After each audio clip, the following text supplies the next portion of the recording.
Ahoy, mateys! We set sail on a high-seas adventure featuring one of the greatest comedic ensembles ever assembled for a very problematic and meandering pirate movie. We watched Yellowbeard as we continue our look at the films of the Monty Python guys, today on Nothing Movies.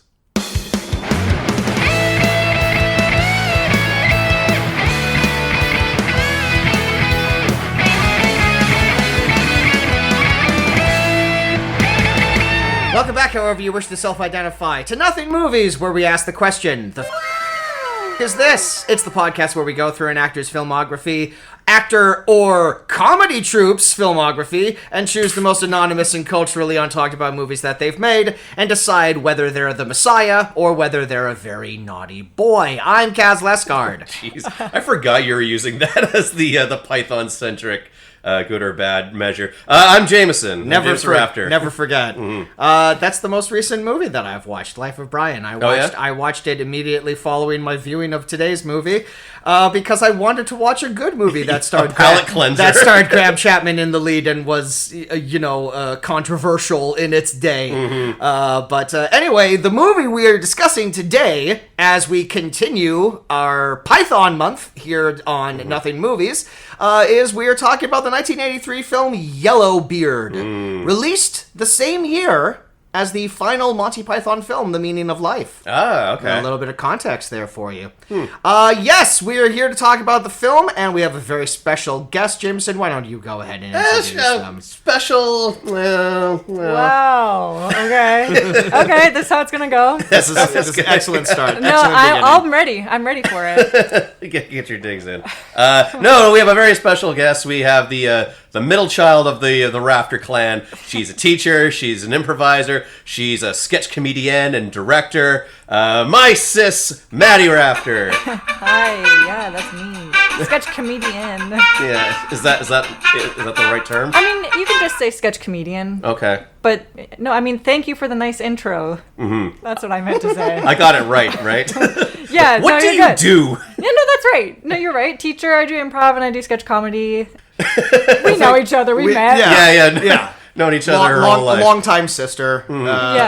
First-time guest on the show. First time ever podcast. Oh, wow, really? Yeah. Well, if it wasn't yours, if it wasn't the podcast that you've been doing for 6 years, you might have been like a little bit hurt. I'm guessing. I wouldn't care. You wouldn't care? Oh. She's her own person. She can do whatever she wants.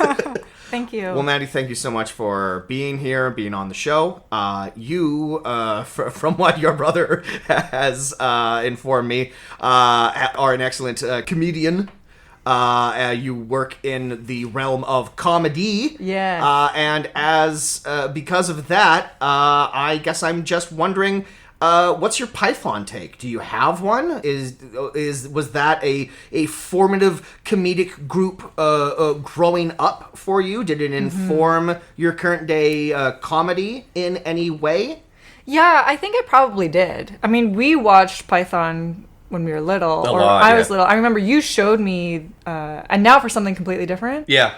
And I was, I think, a little kid, but I loved it. It was really funny, and it was weird because when I was younger and you would kind of show me stuff, like you would show me The Office and you showed me 30 Rock, and at this time I'm in like grade 7, grade 8. None of my friends were into this kind of thing, and so I think I had a pretty good introduction to some comedy classics at a really young age. Informative comedies of the 2000s, and I was mostly channeling what mom and dad did for me as a kid, because growing up they sat me down and I watched Blues Brothers way before any of my other chums of my age were watching. I'd seen Caddyshack and Animal House and Mad World and Monty Python. So yeah, I kind of was just taking the lead from the folks, and I was like, hey, this is a funny thing that I'm into right now. I should introduce my sister to it, because I think she needs a laugh. Yeah, I was a really boring, sad kid. She needs a laugh. No, but yeah, it was great, and I'm grateful for it. And I really did like Monty Python when I was a kid. I think now, probably if I were to rewatch some stuff that I watched as a kid, I'd be like, from a 2024 lens, it's not going to be Look, we have to view Monty Python through that lens because it's the undeniable fact that it's 6 white British men in the 60s and 70s trying to be as provocative and shocking as possible. And nowadays we have like this idea of like shock humor. They're the type of people who only use it to give themselves a hall pass to punch down at other people. And you go back and you sort of review what Monty Python was doing. You view it through the lens of what they were doing. And it doesn't always feel like they're punching down. I can't, necessarily go through every sketch that they wrote. I'm sure there are like certain sketches that the remaining unproblematic ones probably aren't terribly thrilled that they wrote now, but comedy has to exist that way. Like, you have to go too far to know where the line is, and then once the line has been determined, then you can find new ways of skirting up to that line without necessarily insulting someone's entire existence. Yeah, for sure. I mean, it's really time sensitive. And so things that people were cool with saying before, like punching down, that wasn't really a problem culturally at the time, or at least it wasn't talked about. And so, now when thankfully people see things differently, and when we look at things now, it's like, oh yeah,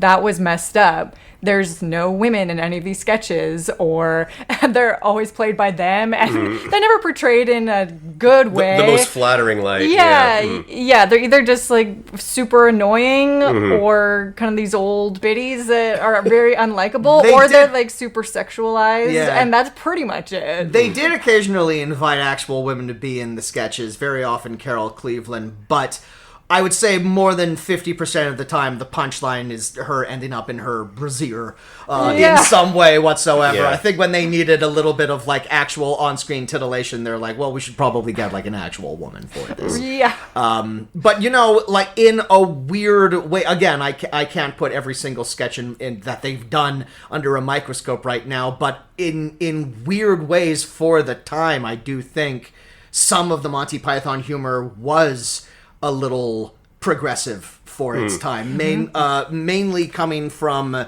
the fact that subject of today's movie, well, one of the many subjects of today's movie, we'll get into it, but the thing that I remember knowing from a very young age, based on my love of Python, was that it was this comedy group that had one of the first openly gay members in pop culture society, certainly in British society, which was very stringent about that stuff at the time. The fact that Graham Chapman was out there and he was living his life as an openly gay man at the time that this stuff was happening, and he never made any apologies for it, and he was bullishly proud of it and would bring it up whenever asked or whatnot. Yeah. I think for the time, that was seen as tremendously progressive. Oh, for sure, I can imagine. I don't think I knew that. Yeah, that's really cool. And I think it's also I don't disagree with what you're saying, but I think it is a little unfair that we're starting off our conversation with, Monty Python was this problematic thing from a bygone era.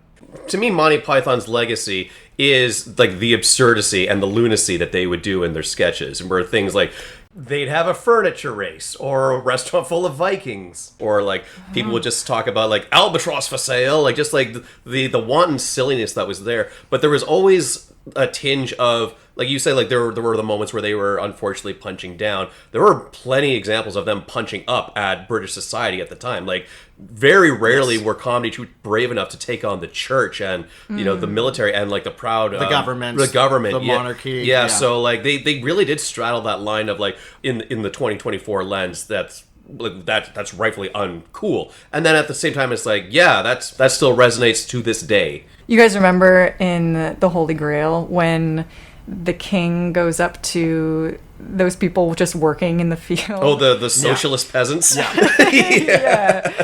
What does he say? Help, you can see the violence inherent in the system, or something like that. Well, Life of Brian, Supreme executive power Yeah. should not be distributed by women tossing swords. I think if they weren't, I haven't gone into all their backgrounds, but if they weren't inherently socialist, they definitely loved the idea of socialism, because Life of Brian also has that group of socialist characters who are trying to bring down the Romans and everything, and are trying to institute all of like these ideas. And of course, we're talking about things that haven't necessarily aged well. The big sticking point in Life of Brian, is that something you've seen? I haven't seen Life of Brian. Okay. I think I turned it off. It's watched it like a year it's ago, I interesting. It's the most plot heavy of the movies that they've made. The other three and Now for Something Completely Different is literally just sketches from the TV show. Yeah, and Meaning of Life is more just like little vignettes. Yes. Like stuff like that would have been in like maybe and Flying Holy Circus. Grail has a plot, but it is still very vignette-y. Life of Brian is kind of a little more. It's sort of like their take on the church. It's their take on the story of Christ. Yeah, what if they're like the idea was they were going to make this movie called Life of Christ. Oh, I can't remember what it was. It was this joke answer that Idol would always say to get people off their backs to say, it was Jesus Christ, Lust for Glory. That was the original idea of the title, and then that spurned into Life of Brian, which is this idea of this regular guy living in Jerusalem that everyone starts worshiping as a deity, but he's just a regular guy. He was Jesus' neighbor or something, right? And he's like adjacent to Jesus. Yeah. The three wise men mistook him for Jesus, and then they took all the presents back, and his mom gives him a little slap. But what point? Oh, there's a character in Life of Brian. It's a group of characters just sitting around, and over the course of the discussion, one of them says, "I want you to call me Loretta," and it's sort of like this blueprint for a very early instance of a trans character on film, and it's kind of fascinating to watch it now because he's talking with his friends, and then the other one starts bringing up this argument of like, why do you want to be a woman? Well, I want to have babies. And of course, it's Cleese. Of course, Cleese is the one who's like resistant to the idea. He's all like, you can't have babies. You don't have a womb. And then what's interesting is you watch it now, and as the film goes on, there again weird little sniffs of progressivism in it. Is that the right word? I don't know. I'm gonna go on. Go on with it. I'm going with it. I'm confident that it is a word now. Damn it! For the rest of the movie, this character is now referred to as Loretta, and like the group goes out of their way to refer to her with like she pronouns and stuff, and it's all like the characters in this movie are more progressive than like modern day Twitter John Cleese is. So it's kind of odd how to look at this through a lens, and because comedy doesn't exist in a vacuum. It goes out into the world, and everyone interprets it their own way, which a lot of people would say is the death of comedy, is overthinking it. And yet, like even in that regard, there are university courses dissecting the works of Monty Python, much as there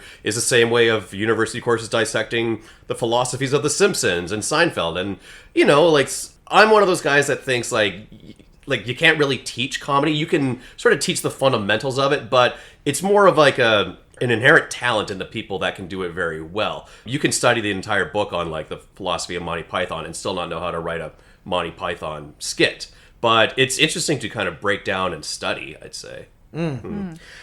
So I'd like to ask what your other comedy sort of milestones are. Like what's the type of comedy that informs your comedy? But before we get off the Python train entirely, to sort of like start off that question, do you have like a favorite Monty Python like skit or bit or moment or joke? I mean, there's multiple. I asked him not to make me choose last recording. Yeah, that's tough. Lots of stuff from the Holy Grail, the Black Knight. That's a classic. I mean, that's a classic. What a great thing to show a kid. I feel no, I mean, like, yes and no, but you know what I mean? Like, I feel like that may be like the moment in Holy Grail when you're watching it as a kid. Because, like, up until that moment, that's Well, lots of weird things is happening, but that's the first fully surreal thing that happens. This guy keeps losing all of his limbs, and it doesn't seem to bother him all that. Your reaction is, "Oh my god!" and then wait a second, what's happening? Still, he's still going. Yeah. He's fine. Yeah. He's still going, and he's so confident. Yeah. And I don't know, that really tickled me as a kid. And I don't know if everyone who watches that would have the same reaction, but I don't know. It's just so silly. And that's like the whole thing. That's what I do love about Monty Python, is that it's so silly. And it's silly. And it loves to point out how silly it is. And that also I think is important. Because I think, and when we talk about Yellowbeard, we can get into it more, but it's just like, that movie was silly, but it was not self-aware enough, I guess. But in, and now for something completely different, they have moments where Graham Chapman is looking at the camera, he's like, stop that, this is too silly. My absolute favorite Chapman bit. And based on what the meager amount that I've read, Chapman was a big fan of throwing punchlines away. He didn't want sketches to end with like the traditional like da-da-da-da-da-da sequence. So yeah, he's come up with the general character, the major general character, who interrupts scenes right in the middle and just goes, nope, stop that, nope. Now look, no one enjoys a good laugh more than I do. Started out nice as just a skit about old ladies robbing defenseless young men, but then it just got silly, and it's brilliant. It's a brilliant way to end a sketch. And absolutely. Yeah, but like other comedy influences that you think. I think another one was when I was in grade 5. My favorite show was Seinfeld. Right. And Seinfeld was really big in our family. It was, yeah. Yeah, we watched it a lot, and I got really into it, and I figured out, it shows every weeknight at 7 p.m. on TV Tropolis. And so I watched 2 episodes back to back, and I think I'd seen every episode multiple times. And it was something that we could watch with the family. And I think that kind of humor was also silly. Yes. So it just, that simple observational, it's not really about anything famously. No. On the show about nothing. But I really loved how it was just making funny business out of just nothing. Yeah, Seinfeld was big. I mean, we watched The Simpsons too when I was little, but I didn't understand the funny part of it. I was just watching it as a cartoon. Yeah, like growing up, The Simpsons was huge for me. So like it was easy to get into because everyone else I knew in my age group was also really into The Simpsons, and it's one of those shows that on a surface like cartoon level, there's some funny bits for the kids. As you get older, you start getting the jokes that were like written for the parents, and then it's like this has so many layers to it. Like there was a period where Simpsons was like the funniest thing on TV for like 10 solid years until it stopped being the funniest thing on TV. Yeah, they should bring that back. They should bring that show back. Yeah. We need more. Yeah, and I think, Maddy, correct me if I'm wrong on this, but you were big into Saturday Night Live for a while, especially the works of Kristen Wiig. That time of SNL was when I was in high school. I think she was on 2008-ish. Something like that, yeah. And I was really obsessed with Saturday Night Live. And then I also figured out when that showed on TV, and I recorded all the episodes, and it was like on Much Music, they showed a bunch of old episodes too. The classic ones from, like Mike Myers and the Adam Sandler era. And then even a little later than that with Jimmy Fallon and Tina Fey and Amy Poehler and Seth Meyers and Tracy Morgan and Maya Rudolph, and let's keep this going. See how far we can go. Maya Rudolph. It has to be done in that voice. Most people don't know, so most people aren't familiar with SNL. So I have to, let them know what was going on. But anyways, I was just really into that. But that's how comedy was done back in the day, before the days of like YouTube, where you could just watch a clip the next day. The time was you'd have to go to the water cooler to your coworkers or to your school, your chums, and say, "Did you see Saturday Night Live last night? Did you see Seinfeld last night?" That's how it grew. And so, that's not out of the ordinary where people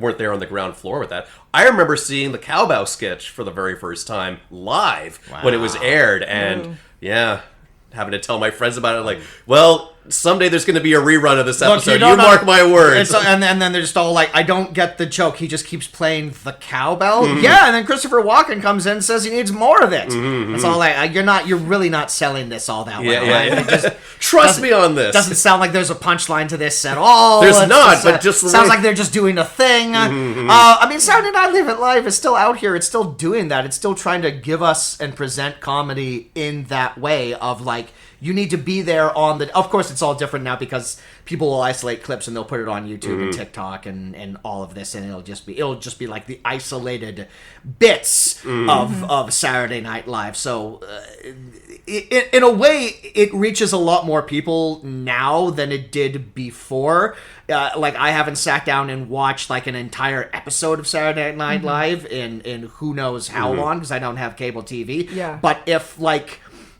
an important sketch, if like a new pop culture Saturday Night Live moment happens, it finds its way to me now. Like I feel like the most I don't know who any of the cast members are now, but I feel like the most recent like big Saturday Night Live moment was when Pedro Pascal hosted, and there's the sketch about the woman who can't cut her steak.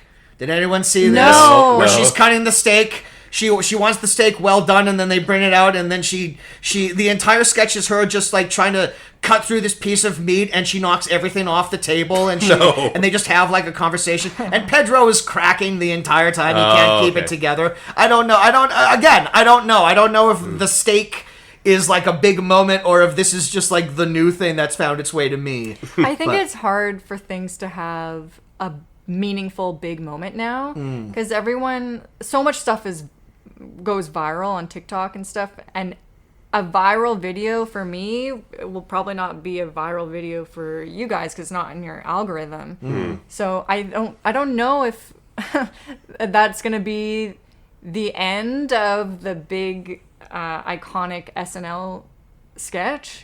But there's just so much content out there, and because so many people don't have cable TV anymore, everyone watches their stuff just on streaming services or just on the internet, like or TikTok or they want to watch it on the toilet. They want to watch it in 15 They want to watch seconds. it on the toilet. Yeah. And yet you're writing sketches and directing sketch shows and stuff. So there is like a spirit of like live theatrical entertainment still. Yeah, for sure. I mean. Sorry. No. Yeah. I mean, there's still people want to do it, you know, and I hope people come to the shows. So please come to the Unnamed Sketch Show on February 15th. It's not time for plugs yet. It's all right. No, we'll edit that out. Everyone, shut up. This is just me and the audience. February 15th. Be there. Tell them Maddy sent you. All right. Well, should we go into a brief bit of history about today's movie before we break down the plot, as it were? Yeah. So I don't know if either of you did any reading on this movie. You weren't supposed to, but I don't know. I don't know if you went. If you went now you know how I feel. But this movie has an interesting sort of. Backstory to it. A lot of things actually have been written on this movie. Multiple books, at least one YouTube documentary that I've taken a peek at it. It's bordering on not being a nothing movie. I would still classify it as one, largely because people have written a lot about it, but still, does anyone talk about this movie? I've never heard of this movie. outside of. But the way you're describing, like the troubled history of this movie, and there's a documentary, sounds a little Apocalypse Now-ish. Well, in the sense that there was a troubled history and there's a documentary about it, so you could say that about anything because Apocalypse Now had a troubled history in a documentary. That's what I'm talking about. No one went crazy in the jungle. Okay, all right. No one lost their mind as far. I mean, there were a few casualties. But we will get into it. Now, the genesis for this movie comes out. So Monty Python as a comedy troupe, they hadn't quite disbanded yet because there was one more movie, but they weren't like actively working together. They were all working on their own individual projects at this time. Well, the common understanding is that Monty Python died with Graham Chapman. Yes. After that, they just decided it's impossible. And then it came back. for a few touring shows. And Exactly. When But did he die? he died in 1989. He was the first Python to die. He died of. I mean, that's always been like the history of Monty Python that I knew as a kid. Like when I came to it, my mom was saying like, "This is this comedy troupe. These are these guys. One of them is dead," and it was the openly gay one, and that was sort of like the legacy that I had known as all. Like there were like these 6 legendary guys who did like this comedy, but ever since I was a fan of them, there was always one of them who was just missing from the equation, who had already passed away. He had passed away. He passed away at 49 from, I believe, tonsil cancer.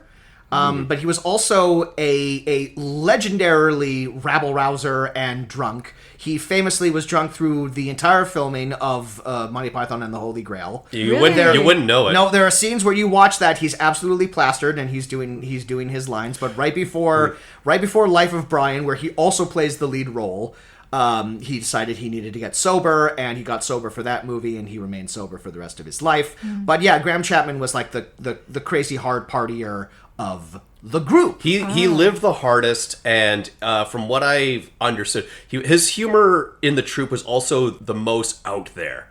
There was like this one story where he was invited to give like a speech or a lecture to some college or what have you, and what he did was he just kind of dressed up as a carrot and stood in front of the podium and said nothing for like 30 minutes, and then he crawled off stage. Right. Yeah, he was the craziest of the guys. He was also brilliant because before he got into comedy, he trained as a doctor, and he was like a fully qualified licensed doctor throughout his entire comedy career. He was actually the on-set doctor for the movie Yellowbeard, largely because the production got so out of hand they kind of couldn't pay everyone. Is there a doctor on set? Yeah, and so they literally had this guy, which I think makes a lot of sense because we'll get into it. One of the shocking things about the movie Yellowbeard, huge swaths of the movie where Yellowbeard is not on screen. So I imagine he was blissfully so. He was bandaging. Oh yeah, good lord. So the genesis of the movie Yellowbeard comes out of Graham Chapman's lifelong friendship with the drummer of the rock band The Who, Keith Moon. Sorry, could you say that one more time? This came out of Graham Chapman's real life friendship with Keith Moon, the drummer of the band The Who. Whoa. Yes. He had a long list of crazy friends from his hard partying days, and this started off as an idea. The original idea was that Keith Moon always wanted to play Long John Silver for some reason. It was something that he always wanted because he was a wild man. He was as crazy as Graham Chapman, as he never held a candle to Keith Moon, one of the most insane people to ever live. So Graham Chapman came up with this idea of this pirate movie where Keith Moon would play the main pirate and Chapman would sort of play like the adversary, and was going to be directed by their other mutual acquaintance, director Sam Peckinpah, who did The Wild Bunch and Pat Garrett and Billy the Kid. But usually he did like these tough, manly westerns, revisionist western type movies and everything. Not exactly like a rollicking pirate adventure necessarily, but the original idea was that this was going to be a vanity project for drummer Keith Moon, who unfortunately passed away before they could get around to actually making it. So the script was sort of retooled and it became a project for Chapman, who, outside of the 2 Monty Python movies, hadn't really led a movie in America before. But he was able to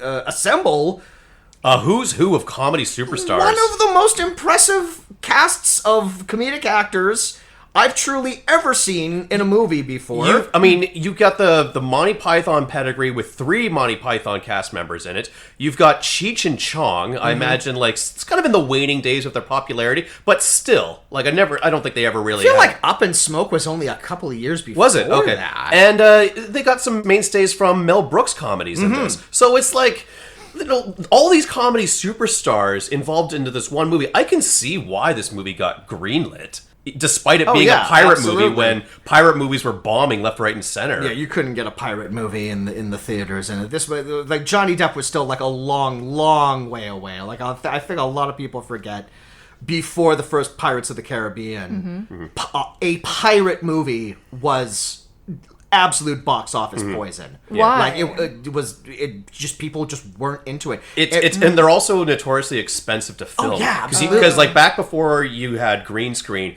you actually had to build a boat. You had to sail it out on the ocean. Right. And that's you got to pay for the fuel. You got to pay for provisions to shoot out there. This movie looks so expensive. The movie we watched, Yellowbeard, it looks like $1 million fucking dollars. Probably more than that. It Probably doesn't, more. but yeah.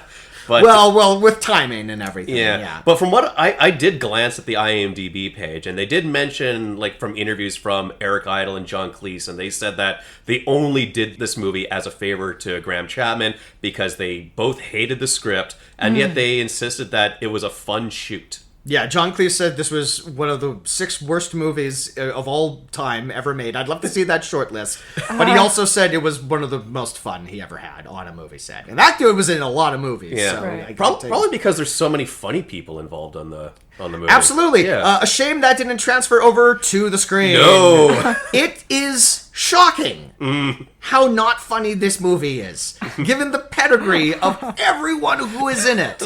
It's kind of astounding. It's kind of like this amazing cultural artifact where it's just like some of like the most bona fide funny people ever, and they're all just trying so hard to tell a single joke. Oh my God, But I might be getting ahead of myself. I don't know. I don't know what everyone's opinion on this movie is. I thought it was good.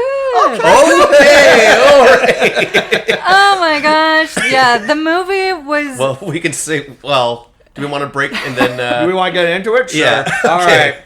So, all right, we're going to take a quick break here. We'll throw to a charity spot, and then we will discuss Yellowbeard and why Maddy loved it so much. Maddie's new favorite movie. It's a good movie.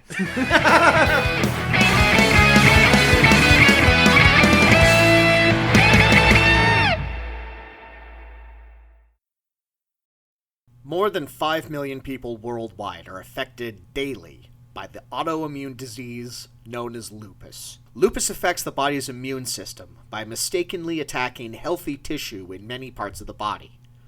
Common symptoms include muscle and joint pain, rashes, hair loss, chest pains, kidney problems, and mouth sores. While genetics play a part, the cause of lupus in most cases is unknown. While there's currently no known cure for lupus, incredible strides have been made in the medical community over the past decade, and the future looks promising. With the proper treatment, 80 to 90% of people with lupus can expect to live full, normal lives.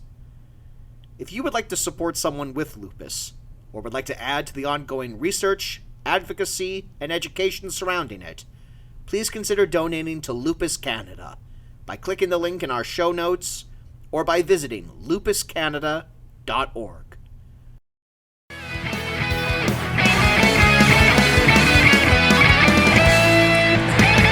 Okay, are we back? Yeah, we're back. Well, Yellowbeard. Yeah. Directed by Mel Damsky, who we have talked about on this podcast before, Oh. director of Legendary. Oh, really? Yes! Oh, okay. I believe I mentioned that on that episode, and That was like, what, 2 years ago? That was quite a while Yeah. ago, but this is the second time we have talked about this director on the show, and this is his first major motion picture. He doesn't have a lot of credits before this. He has moved on to being a very successful TV director. He directed the majority of the TV show Psych. Okay. And just a ton of Hallmark Christmas movies. So, as I believe I mentioned on that episode... Wait, the one you were in? No, okay. he did not. He has not directed me. Okay. But I do believe he is based out of Vancouver, or certainly works in Vancouver quite a bit, so I may end up directed by him someday. And let me tell you, if I ever do... You're not going to bring up Yellowbeard. No, I'm only going to bring up Yellowbeard. Are you kidding me? I want nothing but Yellowbeard stories. Okay. I have to imagine directing this chaos must have been one of the for a young up-and-coming film director, must have been... overwhelming. Certainly, you must have had like all of these clashing egos going back and forth. It would be a little intimidating, being in charge of that group. Yeah. But Yellowbeard, directed by Mel Damsky, written by Graham Chapman and 2 other gentlemen. So, yeah, sort of like a parallel version of last week's movie. That one was written by Eric Idle. This is Graham Chapman's baby. This is the one that he wanted to... Well, we know, because he wanted his buddy Keith Moon to star in it, and as a tribute to him, he's named one of the minor antagonists Moon, even though that character doesn't remotely act like Keith Moon, or indeed do much of anything, which is a problem that this movie has. So before we even get into the plot, do we think Graham Chapman liked the script? Well, he wrote half of it, so I have to imagine he was fond of some of it around the time that he was putting it down on paper. One would, but who knows? Like they must have gone through so many changes. Like this is a real too many cooks type situation. Clearly, something happened. Something happened along the way. Yeah, on the way to the edit. He needed the other 5 Python guys in the writer's room to help him out with this. I'd say. Yeah, Palin and Jones were offered roles in this, but they both turned it down. In particular, there's a moment where they go to visit Queen Anne, and it's very clearly played by a man in a dress. And as soon as I saw that, I'm all like, that could have been Terry Jones. That looked like Terry Jones. That looked like Terry Jones. They just got like the most like Terry Jones looking motherfucker they could find, and they put him in a dress, and it's all like, I guess he was busy that day. I think largely after. Sure. I think largely after the Pythons broke up and started doing their own things, I think Jones and Palin kind of... Because they started off as a comedy troupe, and then I think they kind of went back and worked with each other for quite a bit. I think they might have written a couple of BBC sitcoms that they starred in and whatnot. But I think it was a little hard to convince those two to hang out with the group. And then, of course, Chapman's death eventually... changed everything, and I think they all started hanging out a lot more. And of course, Terry Gilliam at this point in time had already done Time Bandits, so he's off doing his own thing. But Gilliam has always been like the one weird member, the one American member who wasn't really in any of the skits, but he was in just enough. Yeah, you that they know called who that him guy was, the right? 6th member. I honestly don't know. He did all the cartoons. Oh, those. So Python is really like 5 guys, and then they have 6 credited members. It's the 5 guys, and then Terry Gilliam would be in skits, but he mostly was the animator that did all of the little vignettes. But then every once in a while he would pop up. He's the guy who's knocking the coconuts together in Holy Grail. Oh, okay. He's the one that's following the king. Yeah. So he doesn't talk much, largely because if he talked, it would be obvious that he was the one American in the group. Okay, I don't think I knew he existed. Oh. Now that you say this. And then he went off to be a quite a respected director. He directed Fear and Loathing in Las Vegas and 12 Monkeys and a bunch of other things. And by all accounts, is an absolute lunatic of a human being. But we don't need to talk about Terry Gilliam because he's not in this movie. Right. So the movie opens in I forget the year, but in the pirating days. In the pirate era. Oh my God! I actually wrote down the year 1687 off the Spanish Main. Yeah. I don't know why I wrote that down. Largely because I guess maybe I foretold that you would want to get like the year. Yeah. I just want to say before we dive into the plot, much like sort of like the New Line Cinema logo, I love seeing the old school Orion Films logo show up before a movie. There's just something very nostalgic, very quaint, and like Orion's still around, but they recently like changed their logo for like new features, and I can't go back to the old one. Give me that starry background I love that weird Blade Runner font. Absolutely, it's so fun. It's like this 80s fuzzy letter goodness. It's like a warm blanket. Absolutely. It's the most warm this movie, and then the credits started, and all that went out the window. Yeah. So off the Spanish Main, we see a galleon which is run by what the hell is his name? El Nebuloso. Yeah, Nebuloso. Tommy Chong of the comedic duo of Cheech and Chong. They don't get the Hispanic guy to play the Spanish Emperor. Also, strangely credited as Cheech and Chong, which is a little rude considering for multiple reasons, but like largely they're not in every scene together. They have scenes without each other. So it's not like they're playing like a pair. What I assumed when I heard Cheech and Chong in this movie, it's all like, oh, they'll play like a pair of guards or something, like a couple of like comedy duos or whatever. No, Cheech is Chong's subordinate. In this, and they're not in every scene together. They have like different character arcs going on. Cheech is like the high priest or like captain of the guard or whatever, doing double duty. Chong is the emperor, and they're gone for the movie for about like an hour and a half. So Tommy Chong is playing El Nebuloso, and Cheech is playing El Segundo.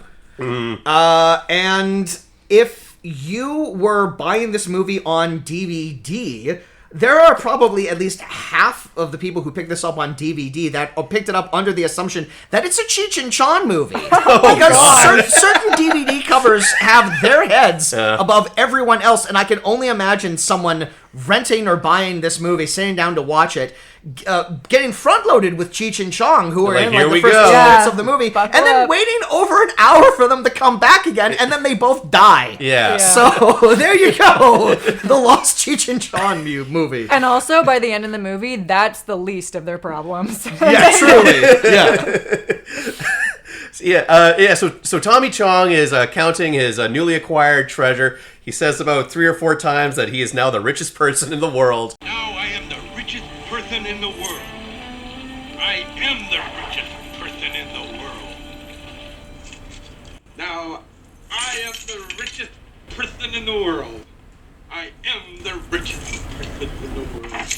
He's doing like a Sylvester the Cat voice the entire time. What was up with that lisp he was doing? I don't know, but it's like, hello, I'm Tommy Chong. This is the character choice that I made for this movie. And that's the first moment out of several moments where I'm watching this movie thinking, this looks like a group of grade 3s doing a skit for their class, and they've made it to the end, and now they're just improvising, and they're making it up and just being silly. Well, I'm glad you pointed that out, because I wanted to bring this up too. I don't know if this is a style of improv that you've done. It's a style of improv that I've done. This entire movie really felt like one of those long-form improv soap operas, where a bunch of people get together. They have like the barest outline of where they're supposed to get, of what like the overall plot is, where it's like if you get like a whole bunch of people and it's all like the story can go in literally any direction. It just has to end with you guys digging up Yellowbeard's treasure. And it feels like every scene plays out that way, where it's like, I don't know how much dialogue was written, but it does feel like a lot of people just sort of filling time before the improv master like turns the lights off and then goes to the next scene. That was the vibe that I certainly got from Yellowbeard. That's a good way to think of it, I think, because when I was watching, it was like this not funny. This not funny. I want to put that's the pull quote for the movie. This not funny, Maddy Rafter. 1 star. Well, the jokes were so bad, and they would repeat the same joke 3-4 times. It's a classic comedy pitfall where it's all like, "Oh, you didn't laugh. Let me say it again, but louder." Yeah, I mean, and I would say maybe bad improv. Maybe Definitely. I think a good long-form soap opera could be really well done, and they are really cool when they're done well. But this one was an example maybe of one that was really not good. It's the type of like if you saw this exact thing but it was in like a tiny little black box theater, you'd be a lot more forgiving of it, because you have like a couple of cocktails or whatever, and you're all like, well, they're trying. It's hard to like throw like hard to throw a plot together at the very last minute. Tickets were like $10 for something. Exactly. Like this, when it's like a big budget Hollywood movie starring like 2 comedy icons, not knowing how to progress a scene. Well, more than 2. I mean, in this scene. In this scene, exactly. You're a little less forgiving of how it just ends up spinning its wheels in pretty much every scene. But yes, so Tommy Chong has stolen all of this treasure, or he's acquired all of this treasure. But Captain Yellowbeard's got something to say about that. Yeah, so Yellowbeard and his pirate crew swim up to the boat, and they storm the ship, and they steal all the treasure. In the process of doing that, Captain Yellowbeard, who is just a cartoon character of a personality. He's just got one mindset, which is "Arr!" all the time. You realize about midway through why the movie doesn't spend as much time with Yellowbeard as it does, because this is the most broad archetype that Chapman is playing here. He's just playing a cartoon. Mm-hmm. He's just playing like the most absurd pirate archetype. He never has any moments of self-reflection, and as a result, you can't write an entire movie around a character like that. You need to constantly give him other people to bounce off of. Yeah. And so this movie gives him like 10 other characters to bounce off of, but there's no... Yeah. It never centers on what a main character is. Totally. It's so weird because, like, in Holy Grail and Life of Brian, Graham Chapman is the straight guy. And Absolutely. He's surrounded by larger-than-life Looney Tunes So maybe he just didn't want to do that anymore. Yeah, it's the inverse of it. He is playing 10 insane characters in one here, and everyone else is the straight person, with like a few exceptions, Yes. but not even like large, broad exceptions. And one of the rules in improv is generally don't try to be funny. And Right. that's what this really felt like. All these silly character choices were not funny because they're just trying to be funny. I'm just going to talk in a silly voice, or I'm just going to be the most despicable character. So- And there's no joke beyond that, Yeah. other than just look how bad Yellowbeard is. He's a bad guy, and he has. But don't no you other kind of de- like him? And I'm like, no, not really. No! And there's nothing to be liked. And they certainly, or it didn't seem like they were trying to make him likable. It seemed like they were trying to make him the opposite. But then why is he the protagonist of this movie? Why do I care about this movie when the main guy sucks and there's nothing more I mean, to they him could than have that? they could have written around that. Like, the movie can still be called Yellowbeard, and he can still suck. He can still Yeah. be like a bad character. But he has to be able to switch it off in certain moments. or make him the villain. And Yeah. make the main character someone else who's trying to go up against Yellowbeard. Because there's plenty of movies that have been named after villains. Yeah. That's all like this, like the titular character. They're the problem. They're the thing we gotta get one over on. Yeah, and there is some humor in the sense. It's like we're trying to present this absolute madman as the protagonist of this movie, and the character within the movie is fighting at every opportunity to not be the protagonist of the movie. But this movie can't necessarily pull that off. Yeah. So they steal Tommy Chong's treasure in the process. Yellowbeard Accidentally chops the hand off his right-hand man. his left-hand man His now. left-hand man. Hey! Moon. He's played by Peter Boyle, who you can tangentially lump into the Mel Brooks canon, even though he was only in that one movie. He was young Frankenstein. He was young Frankenstein's monster. Oh, shut up. He He's was, definitely Everybody Loves Raymond's dad. absolutely Right? yeah. Yeah, that's him. That's how And I Peter recognize Boyle's him. take on this character is he's grumpy. Mm-hmm. He really doesn't seem like he has any take on this whatsoever. No. It's funny that they named this He's a character. little miscast in this. I don't know. I mean, I could see maybe Peter Boyle in like a regular pirate movie, but Maybe. I think the problem was the character. There's just nothing really going on. no, they didn't with write him. anything for him to do. It's Yeah. like in this opening scene, Yellowbeard cuts his hand. He cuts his hand off because his hand is in a treasure chest, and he just slammed the treasure chest down on his hand. Yeah. And Peter Boyle looks more annoyed Yeah. than anything else. He's kind of like, "You son of a bitch!" And then the rest of the movie, he's got a hook for a hand, and he's not happy about it. And he's scheming to reclaim the treasure from Yellowbeard, and yet he doesn't get a hell of a lot of character exposure. No. And would you call him the secondary antagonist or the primary antagonist? I guess he's the primary antagonist in the sense that this movie has protagonist and antagonists at all. I mean, Peter Boyle is here largely because he's hanging out with Marty Feldman the entire time, and it's fun to see, the two stars of Young Frankenstein have so much screen time together. Marty Feldman aiming a little bit better than Peter Boyle in this, even though, as you say, Maddy, his entire take on the character is doing a funny voice. And he's doing this voice, and that's what Marty Feldman's doing the entire time. His first line, I couldn't understand a word he was saying. No, you can't understand half of what he's saying. Corpses all day long, never stop. Marty Feldman, another long time friend of Graham Chapman. Oh, yeah. Chapman and Cleese got their career starting out writing jokes for Marty Feldman. Oh, really? So their careers are completely parallel. And I guess I'll get to this now. One of the notes that I wrote down was they didn't write an ending for Marty Feldman's character. He just disappears from this movie. Oh yeah. He just absolutely vanishes from this movie. Every single other character seems to have some sort of ribbon or ending beat tied up on it. Wait and a sec. originally I wrote that down as all like, Marty Feldman just disappears from this movie. I think I know what you're getting at. Yeah, he disappeared. They didn't have an ending for his character because he literally died in real life. He died while On filming production. this movie. What? Graham Chapman didn't save him?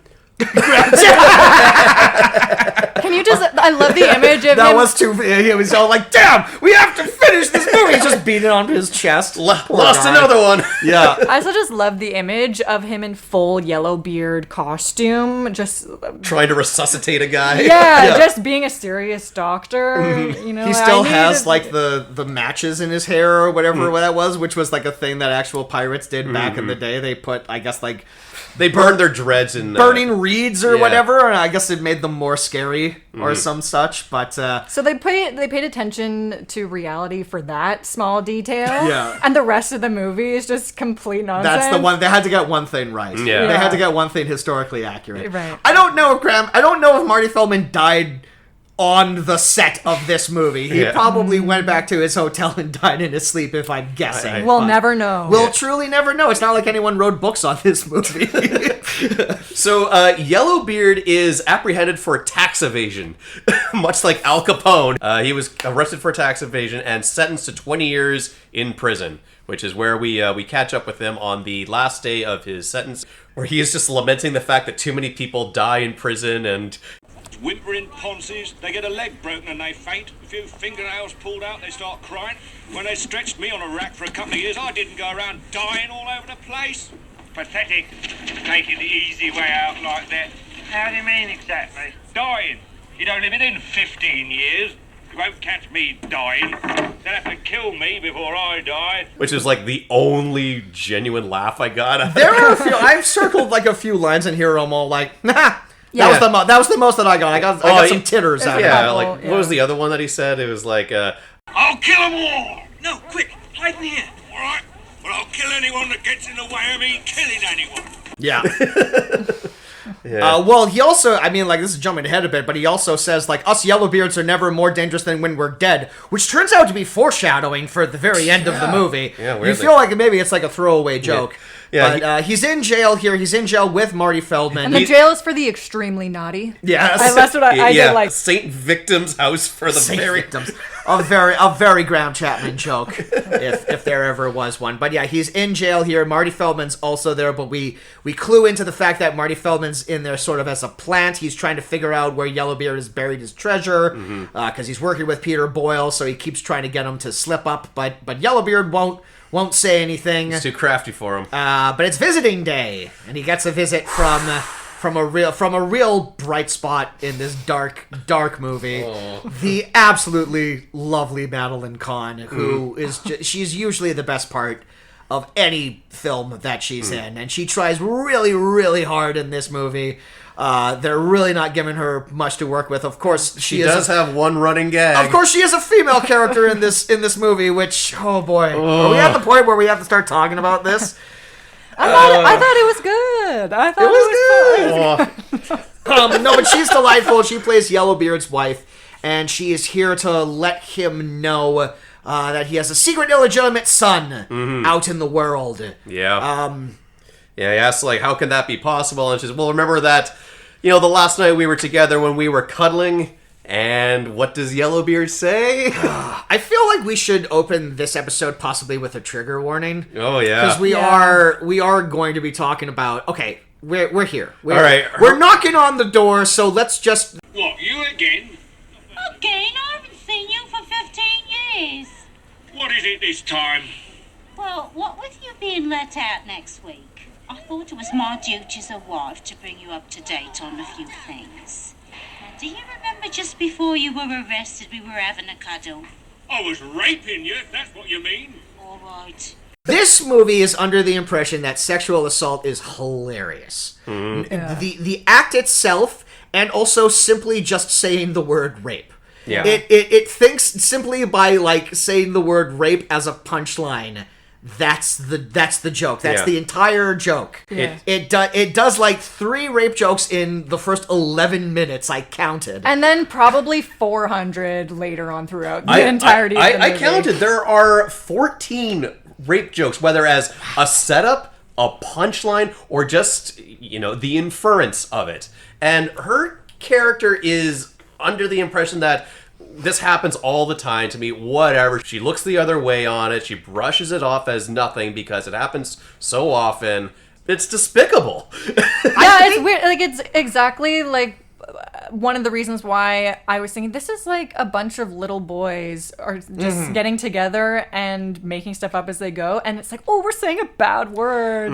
Oh, and look how bad this is. And I was like, what is even the joke? It's just like these characters are terrible, and what part of it is supposed to be funny? And I honestly was trying to put myself in the shoes of that time period. When did it come out? 1983? 1983. I mean, even then I was like, I can't wrap my head around how even then they thought that would be funny, because it's not even a joke. It's just... Yeah. What you're saying is not in the... when we say, like, this isn't funny, we're not necessarily talking about the fact that it is... deeply offensive and referring to absolutely one of the most horrifying things you can do to another person. We're just saying, like, it's not funny. Like, it's not making us laugh.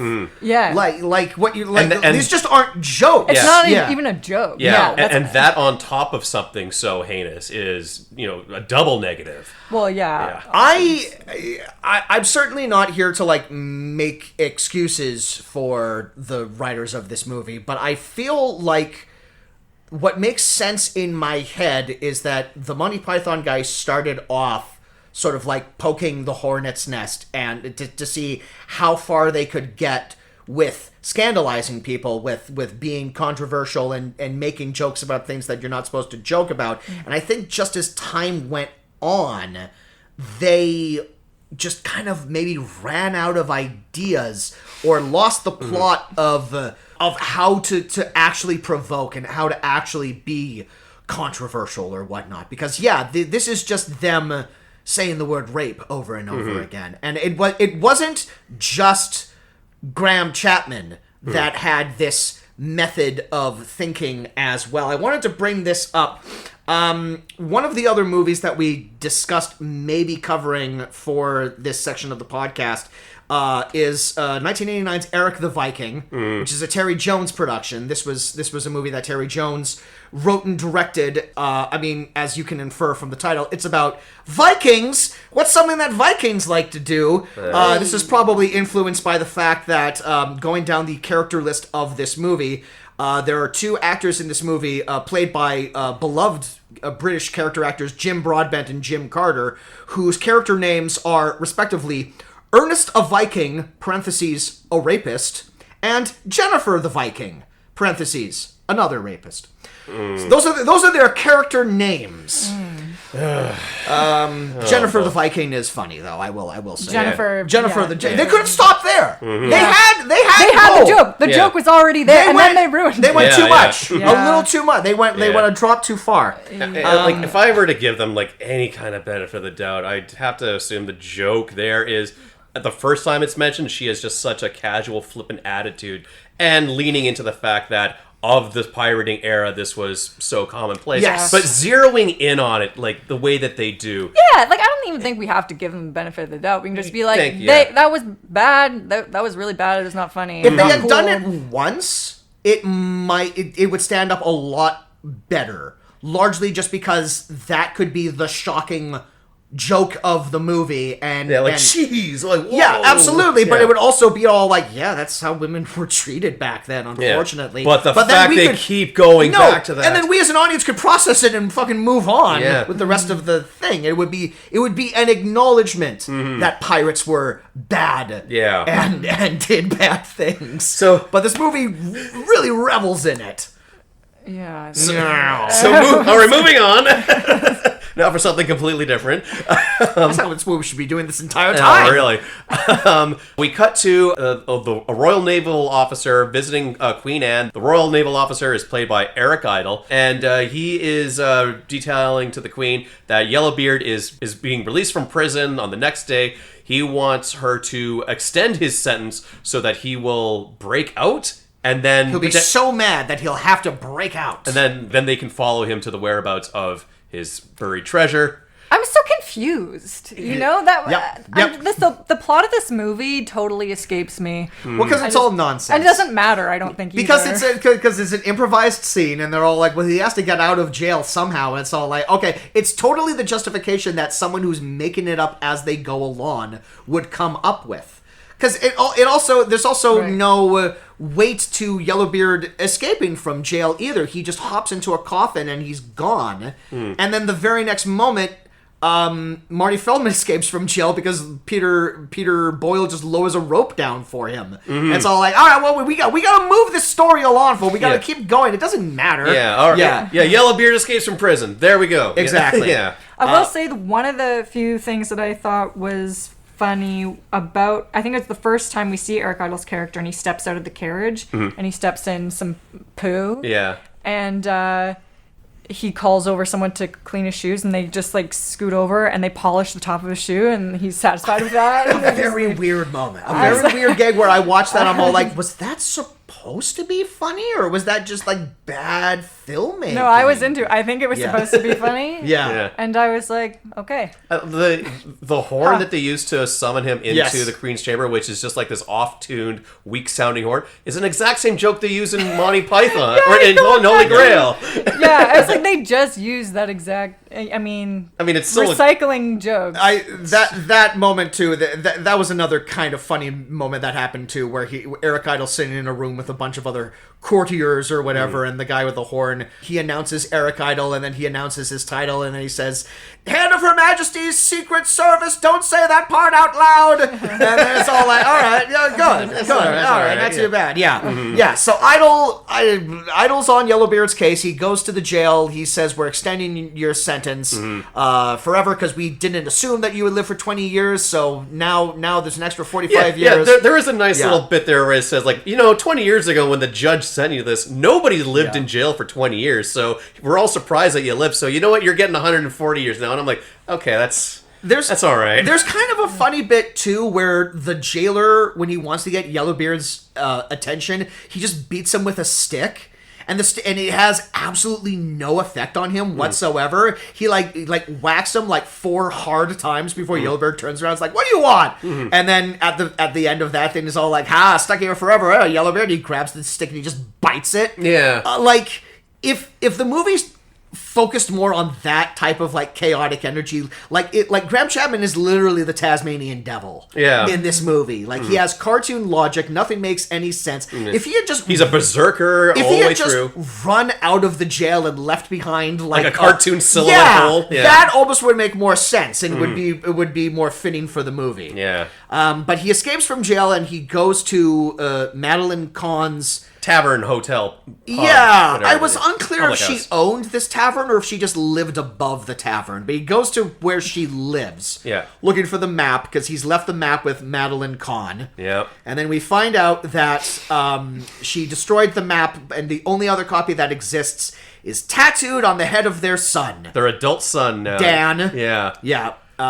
Who she kept in a cupboard for 3 years so no one would find the map. And and this is the reasoning now why Yellowbeard has to go and meet his now adult son. Who is played by an American actor of no real note. Okay. Here's an interesting footnote here. Actually, I'll look up his name because I do want to. I will say that he was raised by a lord. He was raised by a lord, like outside of the pirate environment. There's a big talk about how he's very book smart and likes to read, and he's nothing like his pirate father. And he has a map tattooed on his head, which is an important part of the movie. And that's the choice that they made. That is tattooed on his head, which I'm okay with it. I'm okay with it too. I'm just surprised they never got around to shaving his head throughout the movie. Until, like, the very Yeah. last moment. I think largely the actor who got hired was all like, I'm not wearing this bald cap for the entire movie. No, thank you. Yeah. So they needed, like, one scene of it here. Okay, so to back up a bit, Dan, I believe the joke here is that Madeline Kahn has had a child with Lord Lambourne, this fancy pants lord. This fancy idiot. Played by Peter Cook, who is both the film's co-screenwriter and another massive comedy legend in Britain, just like a huge guy. He was like comedy partners with Dudley Moore for many years. Probably like a hero of the Monty Python Absolutely. guys. Yeah, definitely. And then Dan is played by an American actor named Martin Hewitt, who at this point in time was known for the film Endless Love, which is this Brooke Shields movie that's sort of this legendary stinker of the time. The original person who was cast in this role, Adam Ant. Oh. Huh. Who is that? He was like a singer from like the 80s. I can't think. He was in a movie that we covered. Cyber Bandits. That's what we saw. That I mentioned. It's all like he's not like an actor that I'm terribly familiar with, but like he was like I think like a British pop star in like the 80s or whatever. Okay. But the Justin Timberlake of his day. He got this role. It's funny you went with Justin Timberlake and not like an actual British singer. You could have said Harry Styles was right there. All right. Who? So Speak up, Sonny. You know the one about the pumped up kicks? all right. Go on. So that role was given to Adam Ant, who left production because he didn't like how crazy it was. And then the role was offered to Sting. Whoa. For the son? Yeah, for the son, who wanted to do it. That would have made the movie so good. It would have been fantastic. The producers decided not to cast him because they said that there weren't enough Americans in it. They said that the cast was getting too British, which is insane when you look at like the final cast and there's sort of like this perfect balance between like American and British comedians. And like for this, it makes more sense if this character is played by a British character anyway, because he's like the son of a lord. And then they cast this guy who didn't really go on to have any sort of career. He's literally the guy Martin Hewitt has been credited as saying they should have cast Sting. Sting would have made this a much better movie. I have no idea why I was cast in this. And then I wouldn't have to be in this piece of shit. Yeah.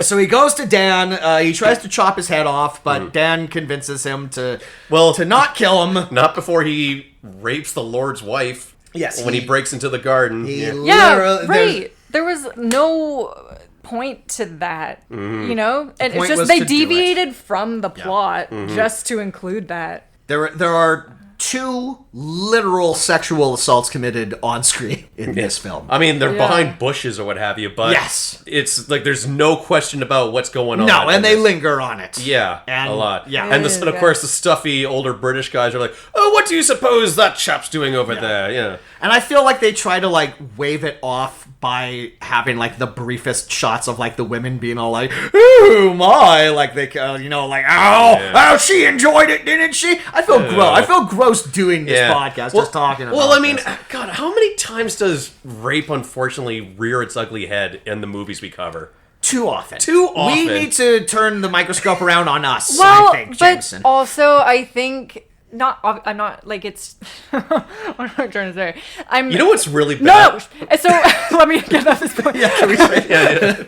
Sorry. So someone who is such a fan of comedy in the old days could maybe watch this movie, and it's so extremely bad that it could maybe pull some of those people over to be like, you know what? Maybe some of the stuff that I love that's different than this is actually problematic, and maybe it invites the idea of a discussion. And it's like, look how bad this is. I think plainly everyone can tell that this is not okay. It's so bad. And so the people who are just diehard fans of how the way things used to be, can maybe see this and think, oh, maybe I'm wrong. Yeah. You need to, like, as I was trying to say earlier, you need someone to push the envelope too far so we can have this visual information from the past where we can look at it and go, all right, well, we can't do this again. We obviously can't do this again because, like, look how it turned out for them. So let's improve our comedy. Let's make it better so it's not just doing this. And unfortunately, there's still too many people out there who, for them, the punchline of a sexual assault is still hilarious. But hopefully they're getting... And unfortunately, this movie goes back to that well like a few more times. Yeah. But you know our parents are likely going to listen to this episode. That's okay. Okay. Hi. So he gets the son, he takes Peter Cook along with them. They also conscript just this random doctor into things who's also a character who's coming along on this. And then back at Madeline Kahn's tavern or whatever, Eric Idle shows up with his people. We haven't yet mentioned John Cleese's character, Blind Pew. Yeah. Who is literally just taken wholesale from Treasure Island. It's like, do we want to do something? Do we want to try to change this character name? Maybe he's like Blind P.U. or Blind Stu or something no, it's just the guy. It's just the guy from Robert Louis Stevenson's Treasure Island. Yeah. No real reason to change this character around too much. Yeah, he is a spy for the British Navy who also passes on information to Mr. Moon. The joke there is that he's blind, but he's very good hearing, and that's about it. That is shown on screen by giving this high-pitched frequency noise every time he notices something. Let me tell you, I got super annoyed the second it started. It is a little piercing. It's not great, unfortunately, and it's confusing at first before I realized, that's him. Yeah. He's making that noise, or we're hearing that noise because he's hearing that noise. Yeah. I did enjoy, just seeing vintage John Cleese doing a lot of his physical comedy because he's whipping his head around, he's bending his body in weird contortions, which he was always great at. So that's good to see. Yeah, I like that moment when he, for no real reason that's important to the plot, when he's on the trail of something, he does a little hop in a skip rope. He's traveling through some kids playing jump rope, and he just goes in, does a single hop, and then continues on his way. There's no reason for that, and I was into it. I was like, I can appreciate this weird moment where he just does this for, Yeah. He and Idol have, I think, one of the more clever jokes. Where he keeps wanting payment for his information, so he is the coin bag and... He's got a coin on a string. That's the visual joke. Yeah, but yeah. No, Eric Idle has a joke that I liked when I heard it. It was one of those moments where I recognized it as a funny joke. It didn't make me laugh, but it's all that's clever. Psst. That's our agent, sir. Did you see? He's blind, you stupid son. I may be blind, but I have a cute earring. I'm not interested in your jewelry, cloth eyes. And I'm all all right, okay. But a cute earring. A cute earring. Yeah. But he doesn't stick around the movie for very long. He has a very befuddling sort of death scene that I really didn't quite understand. I guess he's at cross purposes with Moon and Gilbert. Yeah. Because they keep saying...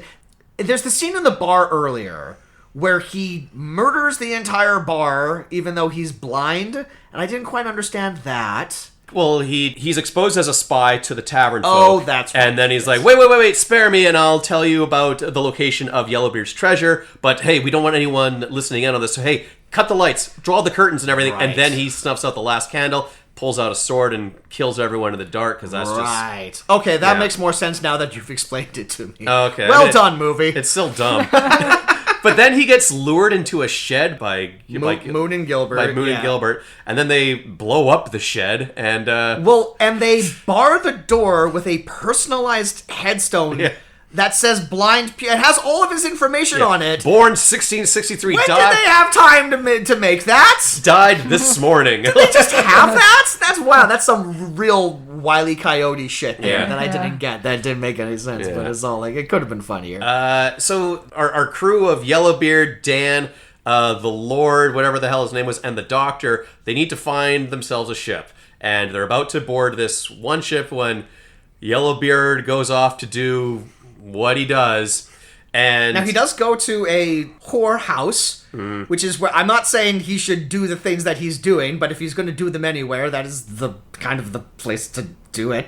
Should I take that back? You know what? We're cutting that I'll just rewind it. It's all bad. It's all bad. He's a bad guy. And he does bad things. But he's separate. He's separated from the group, and this is when the three other guys are clubbed unconscious and brought aboard like just a regular naval sailing vessel as indentured sailors. Yeah, there's like this gag about like gang press. Yeah, gang press, where it's like I'm not even sure if that was a real thing, but it sounds like it could have been. Yeah. But it's basically like strong arming people into being like members of like a crew or whatever, or like getting someone so drunk on at a bar that they wake up on a ship and forget that they basically signed their life away to being like crew of a ship, and they're trying to make like a bigger point about that, but like they get around it by just knocking them on the head and basically taking them as prisoners on this ship. But they wanted a ship anyway. Yeah. They wanted but to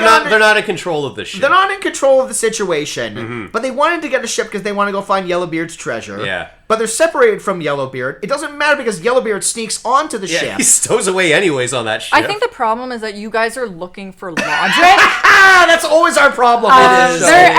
They are not concerned with logic in this movie. No. The plot doesn't matter. No. And so I for this part was just totally confused, and this movie is like when you get an organ transplant and your body rejects it. I think my body was speaking from experience. Viscerally, I mean, I assume that happens. To ask Graham Chapman, but it was just for me. The plot was. I was rejecting it. I think I was fully dissociating at this point. I don't know what's going on. I don't care. My eyes were rejecting the movie as I was watching it. Yeah. Why are my ears bleeding?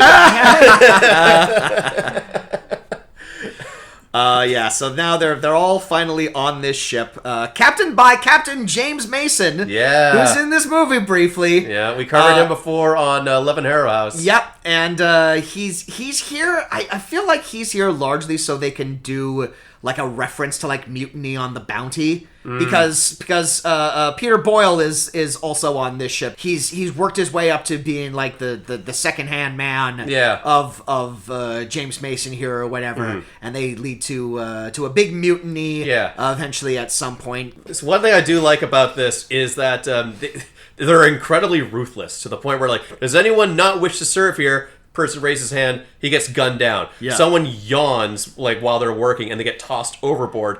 And I forgot what the other guy does, but he says some like off-color remark, and his punishment is getting nailed to the deck of the ship. Yeah. And he's there for several scenes. They kept coming back to, on the middle of a stormy sea at night, like he's still on the deck. I actually like that part. I was hoping there would be more bits like that with the guy nailed to the deck. But it's just because he had such a good attitude about it. In the storm, when the ship is rocking back and forth, he's just like, ouch. It's just like, okay. Yeah.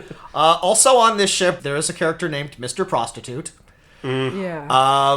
Who is... So, like, the whole setup of this joke is that people keep trying to sneak women on board. But one guy tries to sneak a woman in a crocodile. It's Marty Feldman. Marty Feldman tries to sneak a woman inside a stuffed crocodile for some reason. And James Mason is steadfast in the old sailors' myth of like women on ships are bad, but all the crew want to sneak their girlfriends or whoever onto the ship for a little high seas action. And of course, the joke is that the captain has his own disguised lady on ship, because Mr. Prostitute is literally just a woman with a mustache, very very clearly walking around who Yellowbeard? Yeah, you don't even need to say. Yeah, I don't even need to finish that Yellowbeard's there. There's a woman there. We know what. Obviously. Wait, what happened? What? No, I don't. Obviously, as we say, in 2024, the word prostitute has fallen out of favor. We don't refer to people by that term anymore. Obviously, back in the 1600s, that was just the name of a profession. I can't believe I'm about to admit this. I got a little bit of a half smile when they first said Mr. Prostitute. I think there's something about giving it like a proper title that makes it kind of funny. It's why I also, and I can't believe I'm about to say this, it's why I also kind of half giggled earlier when they're trying to come up with aliases for Yellowbeard, and he suggests Captain Rape. He says that's Dr. Rape. He's a Dr. Rape. Sorry. But it's the title in front of it that almost makes it funny. I don't know why I admitted that on my own podcast. We can move forward from it. This is not getting cut. You have to answer for it. It doesn't paint me in a terrific light or whatever. But I don't know. I'm trying to mine some humor out of this movie. I know you're trying to. I think you're trying to help the movie. Yeah, and it's okay. You don't have to do that. I don't have to do it. We can all just sit here and be like, "That movie was bad." This movie hurt me. Yeah. I don't need to be a victim anymore. Hey, no, it hurt all of us. And anyone especially who watches Marty Feldman is gonna. It hurt him the most. It was not good for anybody. No. So, cut into the chase. Captain Mason's. There's a mutiny on the Bounty. Yes. And the pirates, Moon, and they take over. And for some reason, they elect Dan as their captain. Well, Moon is the one that wants to elect Dan as the captain for some reason. Again, this is the point in the improv show where it's all like, well, like there's only like 7 of us, so like someone needs to be the captain. But I think like Moon has figured out that they're also after Yellowbeard's treasure, so it's kind of like a keep your enemies close, closer thing. It's all like make him the captain, and give him all the, and then when he finds the treasure, then we can betray him. I believe is his method of thinking. But Dan's instructions are to sail to Madagascar when he himself knows the treasure is not in Madagascar. Yes. And then that night, Yellowbeard takes over the ship and he sails it back towards the Caribbean where the treasure is. Yes. So, someone in the editing bay had to be like, okay, guys, we gotta actually correct this scene because we're going off track here. It does kind of feel like the very first island they come to, they just all sort of unanimously decide, okay, this is where the treasure is. Yeah. Because, we gotta move this thing along. Eric Idle is on their tail in a naval vessel, and he has captured Madeline Kahn as their prisoner, and she is being thrown into like this we'll make her talk because we're going to drag her along the side of a boat when she's ready to talk, which I imagine was like an actual torture method that they must have done back in the day. And she is ready to talk when she says that she was almost eaten by a shark. Okay, we need to spend some time talking about not too long but the shark was clearly someone in particular in a fake shark fin. We need to talk about this. Who plays this. The shark? We need to talk about this because I fundamentally do not understand this joke at all. And I'm hoping maybe one of the two of you got this. So this is a cameo by David Bowie. Yeah. When he walks in this movie. I missed that. Did you not recognize him? No. He's quite young in this moment. I recognized him almost right away, and I'm not even that huge of a David Bowie fan. Now, but like when he walked into that cabin, I was like, wait a second. This feels like maybe a holdover from the earlier draft of the movie that was supposed to apparently have all of these musicians in it. Keith Moon, Anna Matt, Sting, or whatever, and then like all of them dropped out, but David Bowie's all like, yeah, I'm still in. I'll play a shark. I'll show up for a confusing cameo. Okay, so the setup for this is they've been dragging Madeline Kahn along by like a rope, by like the side of the boat as it's going, or whatever. And they go into the scene. Eric Idle is sitting there. He's having his roast squab or whatever. And a crew member, played by David Bowie, leads Madeline Kahn into this room. An amazing room to be in with these 3 people.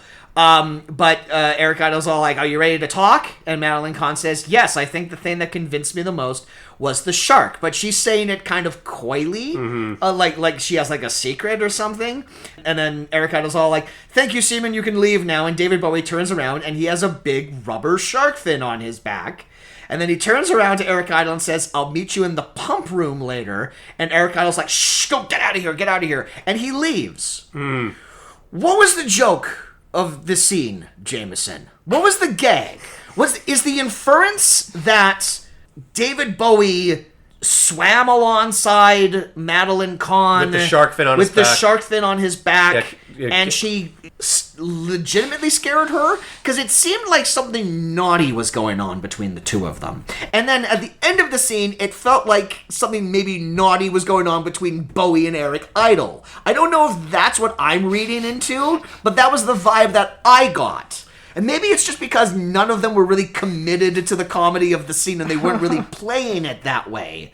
But I don't know. What was your read on this scene? Because it befuddled me. I think you just hit the nail on the head. I think that was what you saw was what you got in 10-second cameo from David Bowie. Being that, he was pretending to be a shark in the water, and later on would have a tryst with Eric Idle in the pump room. I think that's it. Yeah, I mean, I think that's probably it too. Again, I can't stress enough how much that this movie, like I think I blacked out. Yeah. I just was like, oh yeah, something bad's happening to Madeline Kahn again. Cool. I could forgive this joke if there was like one shot of Madeline Kahn, her head above water, and then we see a shark fin, and then she's like, a shark, or whatever. But the thing is like, I feel like they've established that she's being held like underwater because she has all of like this seaweed all over her or whatever.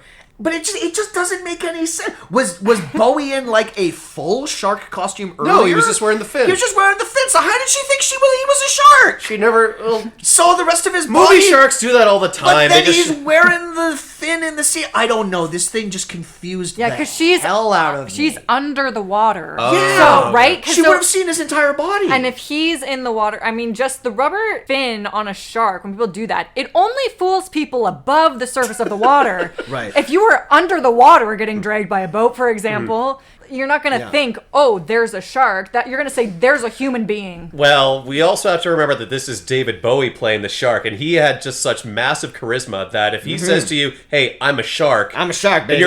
You'll believe it. Yeah. David Bowie. I would have loved that. Yeah. That would have been great, too. Maybe that's it. Maybe he's playing David Bowie in the movie, and she's just smitten, and she doesn't want anyone else to know, so she's saying that he's a shark, but really she knew. She's like, this is David Bowie. Also, and I'm in the year 16, whatever. Also, like, the thing that I think confuses me is that like, this is like a galleon that's like pursuing Yellowbeard or whatever, so it's like a full ship that is moving with like the power of the wind or whatever. Is David Bowie just like the world's fastest swimmer? How is he keeping up with Madeline Kahn in the water? You know they can anchor ships, right? Yeah, but they never established that. They didn't establish that. Again, if we sit here and we break this down piece by piece, the joke almost starts to make sense, but the way it's presented in the movie is deeply confusing. I think it's like a paradox. The more you break it down, the closer you get to figuring it out, and also the farther away. The Bowie Shark Paradox. The less sense it makes. Which is what we will now name it. Exactly. Yeah. The Bowie Shark Paradox. So they come across the island that has the treasure on it, which coincidentally happens to be the island that Cheech and Chong are on. Remember them? They were in this movie. Remember them from the DVD cover of this movie? Yeah, and it's just Emperor Tommy Chong overseeing like his new torture chamber, which they spend a lot of time talking about and setting up. And it's this big torture device chair surrounded by a pool of acid. Yeah. And I feel like the acid comes into play way more than the chair does. Sure. Yeah. So many people fall into this acid. Yeah. So they're aware that pirates have run aground, and they assume that it's Yellowbeard, or they just assume that someone here is after a treasure that I suppose was always on this island. Yeah, it is weird that this is the island that Yellowbeard buried his treasure on, and also Tommy Chong's kingdom, question mark, is also here because he was the person Yellowbeard stole the treasure from in the first place. And you know, it's also weird, Mr. Moon probably was around when Yellowbeard originally buried this treasure. You know, he got his hand chopped off quickly after getting the treasure, but then Yellowbeard gets arrested for tax evasion. So he would have. He's looking for the buried treasure, but he should know that it was on this island all this time. Yeah. So it's almost like Yellowbeard buried it in the most obvious place, so no one would ever look for it. Yeah, that's what it was. Sure, why not? Let's go with that. Yeah. So Cheech and Chong to say that here's how we're going to ward off these invaders. we're going to pretend to get really hurt in a battle. We're going to let them think that they're advancing on our compound, and then when all's said and done, we're going to come back and we're going to give them like a pincer movement from the reverse, and I think we will fake our injuries. This is another example of like a gag that I can absolutely see working. I feel like the main thing that absolutely kills this joke is the music, because there's this big sweeping swashbuckling barrel music playing during this time. And I feel like what would have made this funny is if they could emphasize a little bit more how bad all the Spanish soldiers were at pretending to die. Because the joke is capped off by Cheech Marin getting mad at everyone and saying, I don't want to see any more terrible acting when you die, and then he accidentally gets stabbed in the heart, and then he takes this long run of like falling over himself and like actually dying, but he's dying in like this elaborate way, and then when he finally dies, everyone sits up and starts applauding to him, even though he's legitimately dying. On paper, I think that's really funny. I think the music fucking kills this gag. If it was just dead silence, and it was Cheech Marin saying like, no more overacting when you die, and then he spends like 2 minutes before he finally keels over dying, I think the joke would have worked a little bit more. I think it maybe it was the music, maybe it was just that the idea was too introduced in a convoluted way or something. It took me a minute to understand what was going on, and then I thought, oh yeah, in theory this is funny. Did I laugh out loud? No. But you can say that about literally the entire movie. In theory, this is fun. Well, okay, some of it, in theory, it's not even funny. But I mean, snippets, maybe. Snippets, It is certainly not like a really good battle strategy when you're getting invaded. And it's also... that is for sure. It's a reverse Trojan horse. But also during all this, Yellowbeard is on the island, and he is genuinely killing the other guys. So the invading forces of the good guy pirates, they think they're doing a good job, and in fact they are doing a good job because there's a guy going ahead just taking care of everybody. I mean this is a comedy about like pirates did famously murder people, and the one thing about this movie is that like it's like the murder that happens in this movie isn't really necessarily played for laughs either. Yellowbeard will just kill a bunch of people, and that will be the thing, and then we all have to kind of like sit. Sometimes I feel like the biggest fuddy-duddy in the world doing this podcast, Jameson, is all like, "Oh, there's nothing funny about death. Oh, that's a man's life there." But it's like nothing about the way it's presented in this movie is funny, and it's different tracks and whatever. And at this point in time, correct me if I'm wrong, Dan and the other members have finally clued into the fact that Yellowbeard is also on the ship. Because they managed to do that entire boat sequence without realizing that he's hiding there. He's walking about on the deck, and he's hiding underneath the masthead of the ship. I swear to God, there's like 25 minutes of this movie where Graham Chapman doesn't talk to another character. He's just around. But he's just doing his own thing. Well, probably because if he had dialogue with another character, he'd say something... horrifically or do something terrible, as we've seen throughout the entire movie. So they're on the island, and Tommy Chong has a daughter who's introduced very, very late in the movie. Triola. Who immediately falls in love with Captain Dan. Yeah, she had a good line when Dan's in the torture device, and she's worried about him, and she's like, "Are you cold?" And then that was pretty much it for her. This character has a couple of funny lines. I'm jumping ahead a bit, but after Tommy Chong's character is dispatched, Captain Dan says, like, "Your father's dead. He's in heaven." And she goes, "Oh, good. All of his friends are there." Right. So there's a couple of funny gags here, but they're set up as like the late game love interest between these attractive young people. There's pretty much it. There's not much of the plot left to talk about. Yellowbeard has a fight with Tommy Chong, and Tommy Chong ends up in the acid, and then Peter Boyle and his men show up and are like, "Haha, we're here for the treasure." And then it looks like Yellowbeard and Moon are going to have a fight to the death, but then weirdly at the last minute, Yellowbeard's all like, you take over, son, and he runs off, I guess, to find the treasure and betray everyone. And then Dan has the final fight with Moon, even though they didn't really have the rivalry at all. Yeah. But then Peter Boyle ends up in the acid. A lot of people fall in this acid, and it's just kind of all like, well, that's the end of that character. Yeah. And then poor Marty Feldman died off screen. Yeah. He's in one scene, and then he's just not in the rest of the movie. Poor guy. Yeah. He didn't even get like a in memory of at the end. No, of he didn't. And he died His final words where he grabbed Graham Chapman is all like, "Don't dedicate this movie to me. Don't you dare." I can't think of a worse indignity. So Yellowbeard is scouring the beach for his treasure, trying to retrace his steps from 20 years ago, which is just this really contrived, like, all right, it's crawl to the left, jump to the right, cha-cha, scuttle. Crawl, stagger. Stagger. Yeah. I guess the idea is that he buried it while he was drunk. So he's trying to recreate the way... I was getting some unfortunate real macaw flashbacks here. I don't know about you, Jameson. I mean, this is the second pirate movie we've covered after The Pirate Movie. Oh, yeah. It's the second buried treasure movie we've covered after the real macaw. And during the Tommy Chong stuff, I was getting some weird flashbacks to Minotaur. Even though they're not really one for one, but just kind of like... He was kind of dressed like Tony Todd. He had like the big headdress on and everything. Check back on our old episodes to catch these references, folks. Yes.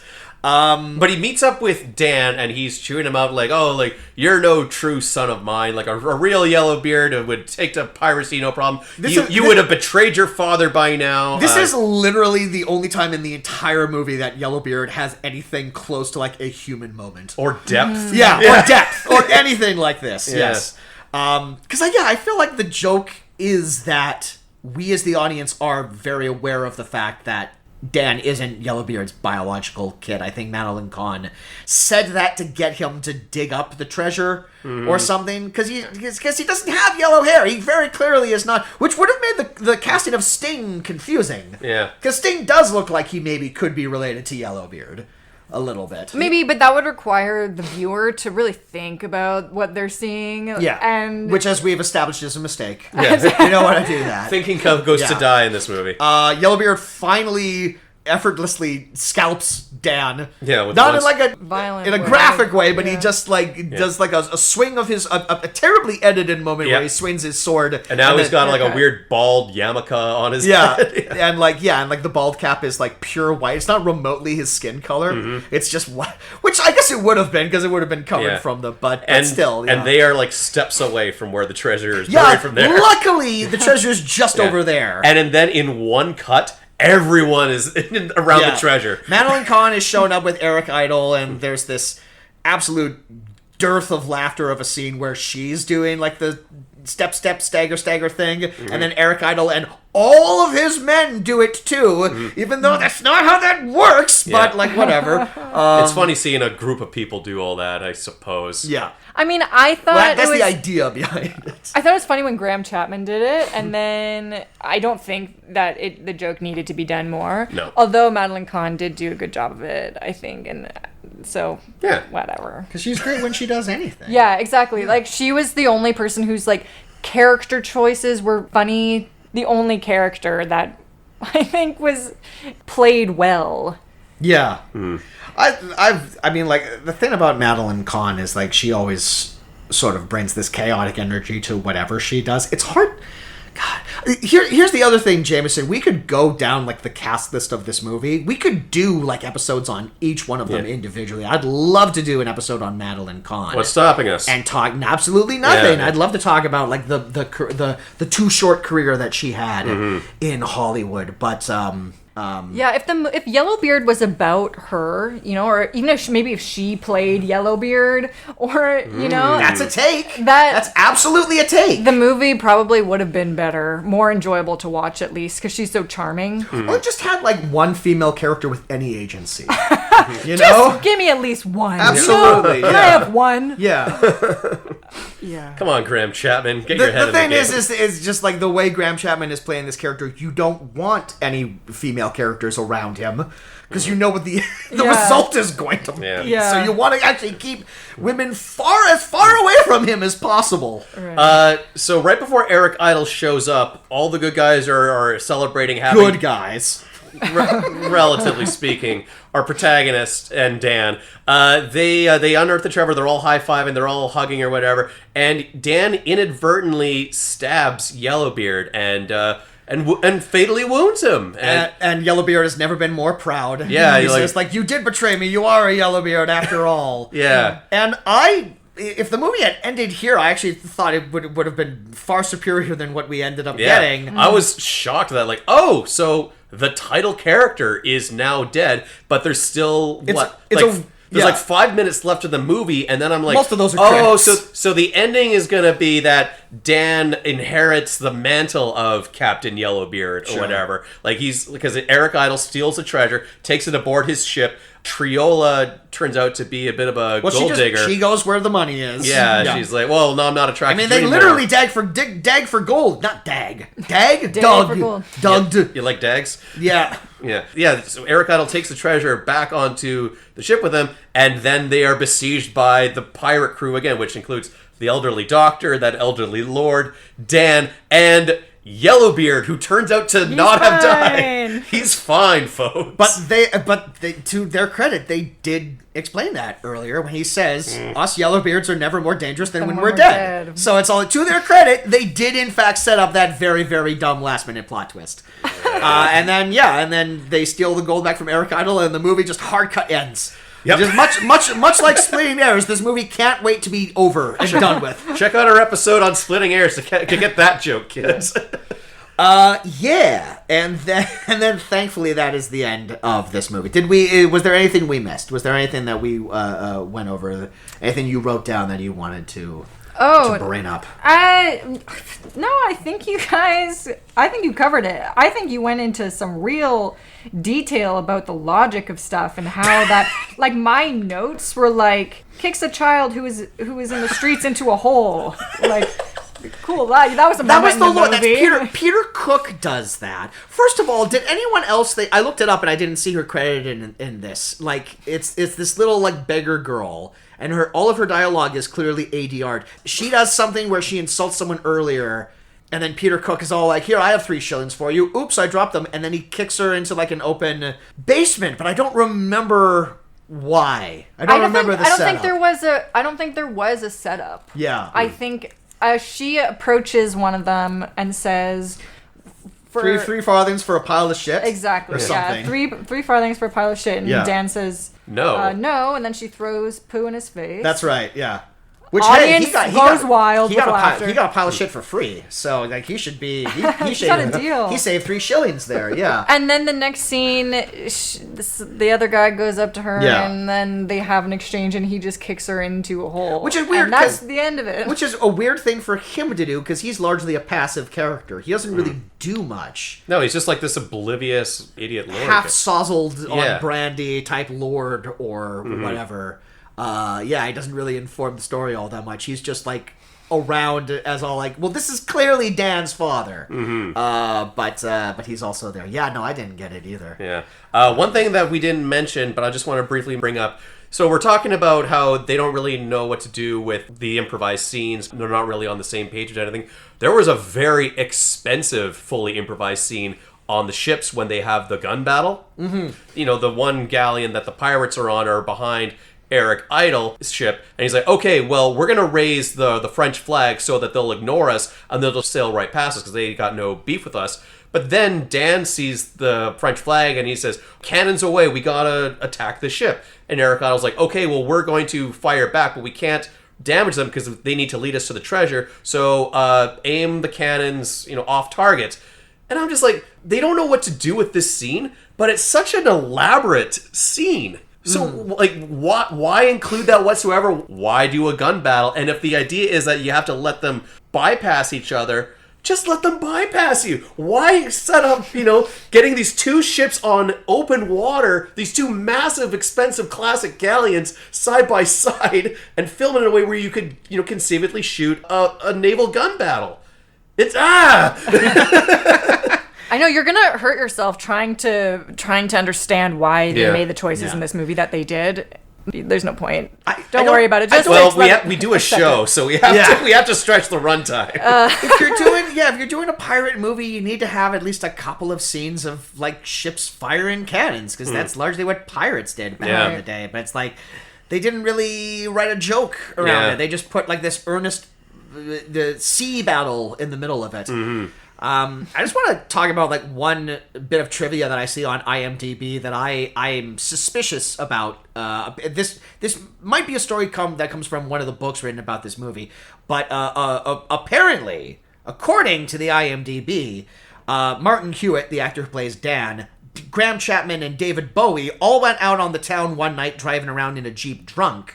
Bowie ended up plowing into a taxi, basically totaling it. He then pulled out a wad of money and paid off the taxi owner with $5,000 with their security detail, rushing them back to the yacht that they were staying on. Oh, jeez. So, Graham Chapman, famous hardcore partier, the thing that makes me question the validity of this statement is that it's been recorded that Graham Chapman became sober right before he filmed Life of Brian, which was several years before this. So I don't know if like this is like his one moment where he's like falling off the wagon. Maybe he's the designated driver and he's letting David Bowie go crazy or whatever. All I know is what an amazing story for Martin Hewitt. Just being like the third guy in this car with Graham Chapman and David Bowie, just going around plowing into taxis and throwing money at people to go away. Oh my God, my career is over. I was involved in this drunk and driving car accident. He's telling that story for the rest of his life. I kind of wonder if how people thought that this movie was fun to be on because they all didn't care about it, and it was just fun to be hanging out together and they're partying together, and there was no pressure because they thought, well, this movie is just kind of a throwaway, so it's just a fun romp for us to deeply expensive throwaway. Yeah. This movie did not do well, either critically or commercially. But by all accounts that I can read, it sounds like everyone had a delightful time making it. It must have been, and in the end, isn't that what matters? And it isn't that the only thing that really matters. It's the journey that's important, not the destination. Not the audience's enjoyment of what you're trying to do. So, Maddy Jameson, does Yellowbeard have a certain something, or did you find it to be a whole lot of nothing? I mean, I would say, it's a terrible movie, and you don't have to watch it. Yeah. Because we did that for you. I concur. Yeah. No, this was brutal. Like, as I said earlier, it's more of, like, a fascinating object, just like, can we get all of the funniest people of a certain era into a movie and make the most unfunny movie ever made? Given, like, the amount of talent involved, you're shocked at how bad it is. It's shocking how unfunny this movie is. You would have thought that, like, they accidentally could have told one or two really good jokes. Well, I mean, they kind of barely did. It's not like there aren't good quips in it. I mean, at one point, Madeline Kahn says to Yellowbeard, Dan, he's the fruit of your loins. And he's like, I haven't got fruit in my loins. Lice, yes, and I'm proud of them. That's a very Graham Chapman joke. I feel like he did that all the time in Monty Python, where like someone would ask him a question. So like, what religion are we, dear? Protestant, and proud of it. I feel like he always plays characters that are like, whatever statement he's about to make, he's fiercely proud of it. Yeah, but little quips like that don't salvage a movie that doesn't know where its scripting priorities are, and doubles down on just absolutely heinous, skin-crawling excuses for jokes. Yeah. Certain sections of this movie are nearly impossible to watch now. And the parts that are watchable aren't funny. So, yeah, there's no... Other than just like, if you're a Python completist or whatever, I'd always been aware of this movie. And I had never watched it until the other night, but I had always been aware that there was this one movie that Graham Chapman got to be a star of outside of Monty Python, and it has all of these other actors in it, and it's called Yellow. I was always aware of this movie growing up, and I can't imagine... You wanted to watch this. This is what the impetus for our Monty Python series. This off, and I am truly sorry. I'm truly sorry. And I don't know how well the next movie we have on the docket is going to go over. That Wind in the Willows one. I have to assume that it has to be better than this. I have to assume. How can you be any worse? I have to assume this is the worst movie. We'll find out. We will definitely find out. Maddy, thank you for being here. Maddy, thanks for being here. What a pleasure to meet you finally. And now we've gotten both of the Rafter siblings on here, and now we have to complete the set. I have to get my sister on this show at some point in time. We got to get this the whole set, the whole sibling set. We gotta complete it. Maddy, now's your chance to plug all of your various shows and. Oh, yeah. Well, if you want, please come to see the Unnamed Sketch Show if you're in Vancouver on February 15th at the Improv Center on Granville Island. It should be super fun. You can find tickets if you follow at Maddy Rafter on Instagram. I have, a link and whatever, all that stuff. I have a link in my bio, so check that out. And yeah, I do shows at the China Cloud with Blind Tiger Comedy. And also, I do improv shows at the Improv Center, too, on Granville Island. So if you're a Vancouver person, you know what these places are. And yeah, follow me at Maddy. It's actually at Maddy Raptor. As my Instagram handle, not at Maddy Rafter. It's my kind of cooler, edgy internet name. Because it's, raptors. It invokes dinosaurs. Yeah, all that cool stuff that adults like, dinosaurs. It evokes Ego Raptor, except your actual name is Rafter, so you have more of a claim to use that name than he does. Thank you. You're right. Yeah. All Take him to court. Yeah. You hear that, Aaron Hansen? You're on notice. All right, well, that was Yellowbeard, directed by Mel Damsky, and hopefully will be the last of his movies that we're ever going to cover. I'm just joking, Mel, hire me. If you want to listen to more of our show, please check us out. We are on Spotify and YouTube. If you're listening to this on Spotify and you want a more visual element to what the things that we are talking about, please check us out over on the YouTube page, because that's where Jameson adds all of these photos and other things. We'll see stuff from the movie. We'll see other things. Maybe you'll throw in a random photo in there. Who knows? I don't know. I don't know what his process is. He could do anything like that. He could be like Tyler. Just let me work, okay? Tyler Durden, and he'll throw in like one frame of hardcore sex. You don't know. You won't know unless you go to the page and watch the episode from beginning to end, and do that with all of them. So make sure on this episode. Not on this episode. Well, and then and you can follow us on all the social media platforms. You can do all that. Follow us. Follow us home. Come on in. Have some tea. We gotta write out a proper intro for you. Next week, more Python. Next week? Jesus Christ, man. I'm busy at work.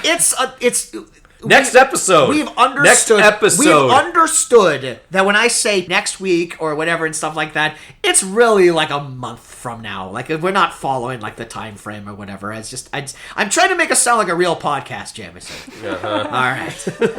And now an ad for Casper Mattress. No, it's the end of the podcast. I'm Kaz. I'm Jameson, and now for something completely different. Wait, oh my God! Wait, how does the Monty Python thing go?